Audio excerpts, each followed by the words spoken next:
encontramos en el Parque José Martí, distrito de San Miguel. Y ustedes nos preguntarán, ¿por qué estamos en un parque? Bueno, escogimos un lugar amplio, al aire libre, para hablar a algunos puntos políticos. Como sabemos, la política es un poco tediosa y para ello nos acompaña el señor Renzo Ibáñez, quien es politólogo y además ha sido ex candidato congresal del partido del APRA. Con él conversaremos acerca de esta crisis de representación de identidad política que viene atravesando el Perú.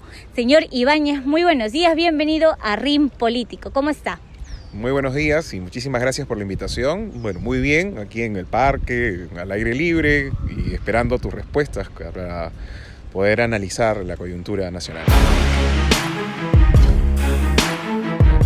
Así es, señor. Y cuénteme, ¿cómo surgen estos partidos políticos en el Perú?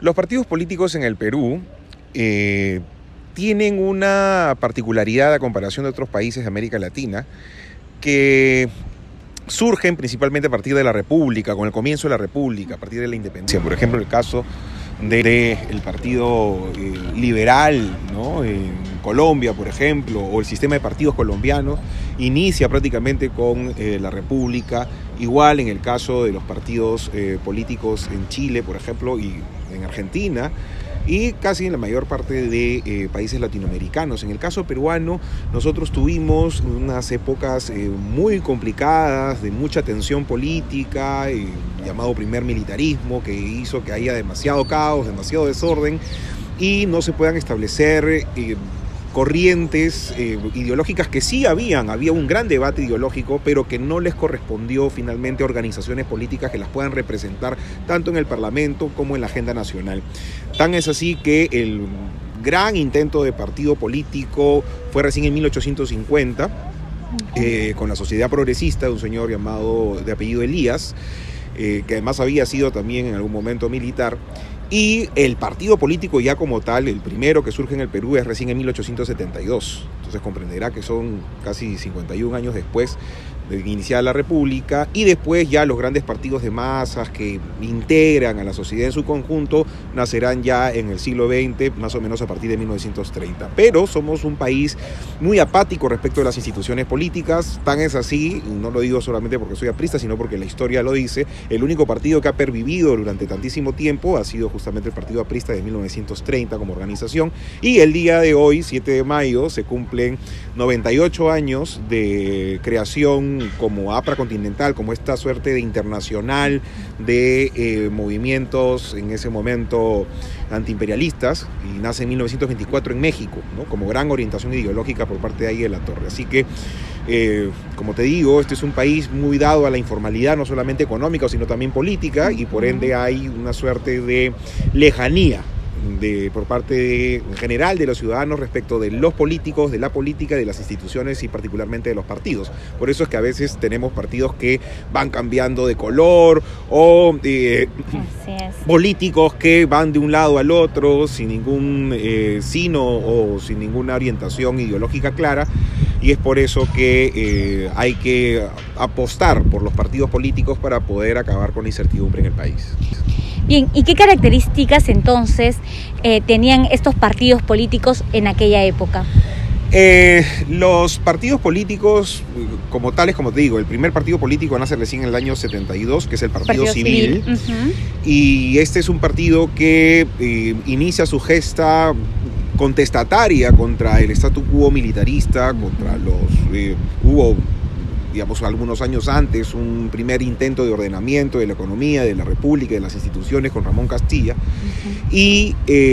pero todo esto dentro de la lógica militar, ¿no? Igual sucedieron una serie de tensiones de corte político que no permitió estabilizar la política, y recién como propuesta ciudadana, como propuesta para ingresar ya a la república moderna, ¿no?, que implica alternancia en el poder, que implica separación de poderes y que implica sobre todo una mirada profunda hacia la educación del país, fue justamente con Manuel Pardo y Lavalle a partir del año 1872. Y después ya han habido otros partidos, ¿no?, porque se hace una suerte de protosistema de partidos con el Partido Constitucional o el Partido Demócrata, cuyos líderes eran pues Andrés Avelino Cáceres y Nicolás de Piérola. y otros partidos ya mucho más pequeños, de tal manera que sí se gesta luego, a partir de los primeros años del siglo XX, una suerte de partido, de sistema de partidos, pero muy acotado, ¿no? Prácticamente con representación oligárquica y no ampliado a los sectores vulnerables o los cinturones de la ciudad, o en el caso del país, que tenía un componente, y sigue teniendo un componente indígena muy grande, en los sectores más bien alejados de los centros de la ciudad.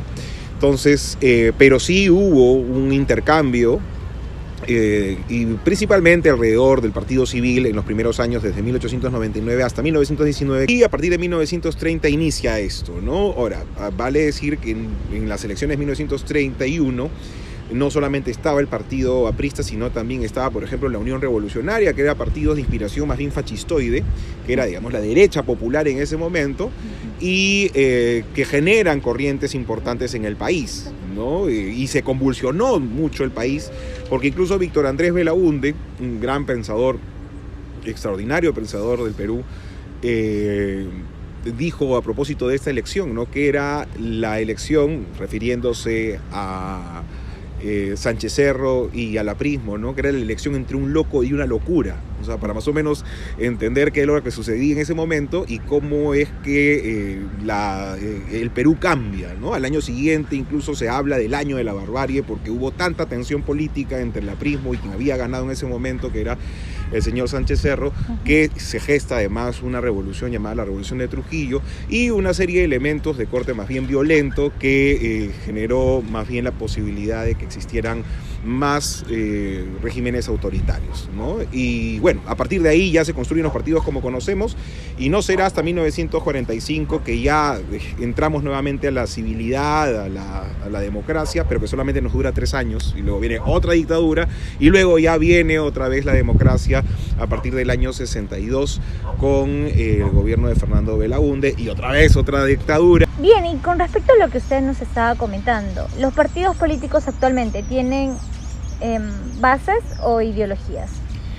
Bueno, los partidos políticos como tal, ¿no? Como concepción teórica, deberían tener bases e ideología, ¿no? Deberían tener un camino, una orientación doctrinaria, programática, que permita darle un sentido, pero sobre todo procurar en un sistema democrático la discusión de ideas, ¿no? Y eso implica una conversación entre gente distinta. Entonces, pero necesitas organizarte con el objetivo de llegar al poder. En el día de hoy, lamentablemente, los partidos políticos carecen de ideologías o ideologías muy laxas que les permiten, por ejemplo, entrar a todo o estar en todo, y a veces con una nulidad de base absoluta. Son simplemente logos o simplemente eslogans, o simplemente algunos lidercillos que van en busca de un cúmulo de electores porque les permita llegar a ciertos cargos públicos. Pero la idea de un partido político es lo que justamente está haciendo el gobierno el día de hoy. Un partido político lo que hace es establecer bases, conexiones entre la ciudadanía y el poder, de tal forma que se permita un apoyo, se permita una solidez, ¿no? Se permita una estabilidad, pero sobre todo se permita una suerte de respaldo, ¿no? Organizado a las iniciativas que pueda tener el gobierno.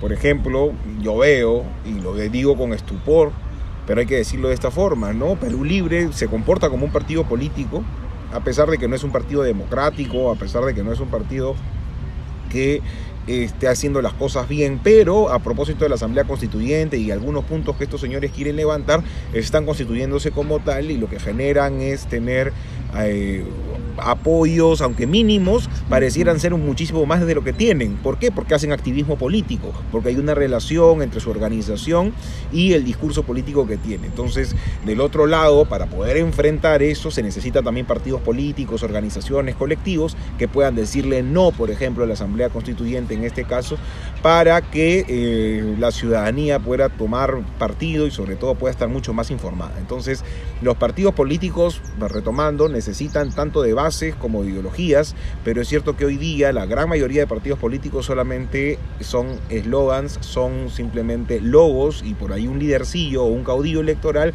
que les permite tener algún tipo de votos. Pero eso no es la política. La política implica, porque necesitas hacer cambios profundos, o en todo caso los cambios que necesite tanto la Constitución como la propia gestión del país, necesita tener un respaldo ciudadano, y para eso necesitas partidos, porque son organizaciones que permiten tener comunicación en la ciudadanía, con ciudadanos representativos, en los mercados, en los espacios en donde se desenvuelve la política, en la calle, en las avenidas, en los centros comerciales, en el colegio, en la casa, en nuestros grupos de WhatsApp. Tú necesitas organizar a las personas para que tengan por lo menos un discurso estructurado y se pueda convencer a más ciudadanos, porque la idea de la democracia republicana, de la democracia liberal, implica deliberación, y la deliberación lo haces con ideas concretas y no solamente con champazo de ideas, sino con ideas más o menos cohesionadas, coercionadas, y que tengan algún tipo de organización dentro de ellas, y que tengan además un cuerpo, ¿no? una columna vertebral, ¿no? Que tengan mensajes claros y que puedan discrepar y darle claridad a la ciudadanía para que pueda finalmente discutir sobre la política y la cosa pública. Entonces, al hablar de la democracia, entonces, ¿usted considera que los partidos políticos son importantes para el desarrollo de la democracia? Muy importantes, muy importantes. Sin partidos políticos, o sea, se han hecho algunos esfuerzos, sobre todo desde algunos ejercicios gubernamentales o experimentos sociales que han acaecido en otros espacios, tipo en Venezuela, en Nicaragua, la propia Cuba, pero en fin, en otros países también se ha tratado de generar algún tipo de representación fuera de los partidos políticos, y lo único que se hace es simplemente asegurar con eso, es desmembrar la institucionalidad democrática del país y asegurar que unos pocos mantengan el poder para seguir reprimiendo al pueblo, que siempre por naturaleza humana busca libertades, ¿no? Entonces, yo creo que los partidos políticos como organizaciones sí generan la garantía para poder garantizar, ¿no? O mejor dicho, perdón la redundancia, ¿no? La garantía que permita seguir con un régimen democrático, con un régimen republicano, y como vuelvo a repetir, ¿qué implica eso? Separación de poderes, alternancia en el poder, significa fiscalización ciudadana, significa protección a la libertad de expresión, ¿no? Vivir sin miedo, un poco lo que en algún momento en el año 1941 Franklin Delano Roosevelt indicó como las famosas 4 libertades, ¿no? Que son la libertad económica, la libertad de vivir sin miedo, la libertad religiosa y la libertad de opinión. Creo que son esas 4 libertades que tienen que ser el sino, la base fundamental de las democracias liberales hoy, que son las que debemos proteger en contra de todos aquellos que quieren finalmente imponer, bajo banderas supuestamente buenas de igualdad y de justicia, finalmente imponer dictaduras que solamente han generado, bajo la experiencia vista, ¿no? Solamente han sido experimentos que han generado miseria y pobreza en todos los países donde se han ejecutado.